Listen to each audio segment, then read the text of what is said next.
Yun ng relief, mga tumutulong sa mga, halimbawa may mga karagdagan, hindi kaya halimbawa malapit ang Pasko, yan, dahil sila nagiging active. So yung programa ng ADRA or Adventist Development Relief Agency ay namimigay tuwing sasapit ng mga ganitong season, mga malapit na ng Pasko, hindi Pasko, kundi malapit pa ng Pasko. Ito ay advance gift na binibigay sa mga maraming kabataan, lalo higit dun sa mga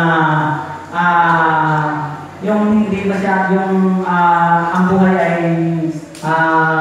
nasa kahirapan. Ano po? So yun ay atin pong ibinibigay. Ito ay maliit lang na, hindi po ito kung baka ina-expect natin na malaki ang laman ito, hindi po. Kabataan, ibig sabihin, simple gift, ano po, mga simpleng mga regalo. At ito ay galing po sa iba't ibang bansa. Itong kahon na ito ay kahon ng ADRA. Ibinibigay nila ito sa mga iba't ibang bansa, mga kasapi ng Adventist. At pagkatapos, nilalagyan nila ito, individual, naglalagay sila sa box ng kahit anong gusto nilang ilagay. So, hindi namin alam kung anong laman ng box. Yan po yung ipinimimigay sa iba't ibang bahagi ng daigdig ng mundo. Kasi ang Adventist is worldwide, ang Adventist. Ano po? So, ito po yung bago po tayo nagpapakilala na ito. Siya. Naglabat. Ito po yung mga boxes na kung saan ay ibinabahagi ito sa iba't ibang church. Pwede ditong pwede sila pumasok sa bigyan nila ang methodist para sila ay makatulong din sa mga komunidad nila sa kanilang church.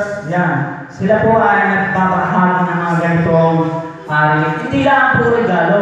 Hindi lang po regalo ang ginagawa ng ADRA.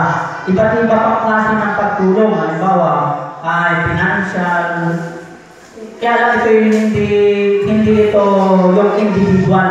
Kinakailangan mong kuha ng financial isa kayong cooperative or kayo ay isang company.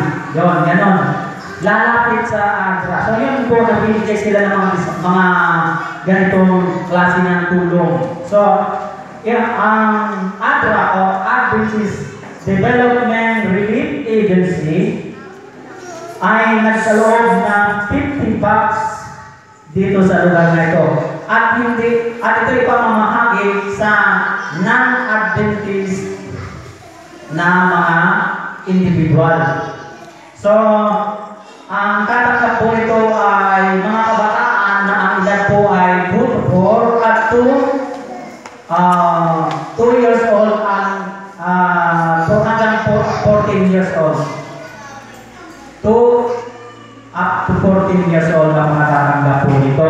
So, ito po ang programa na ipinadala sa ating lugar. So, isa din tulong sa komunidad na kung saan ang ating pong lugar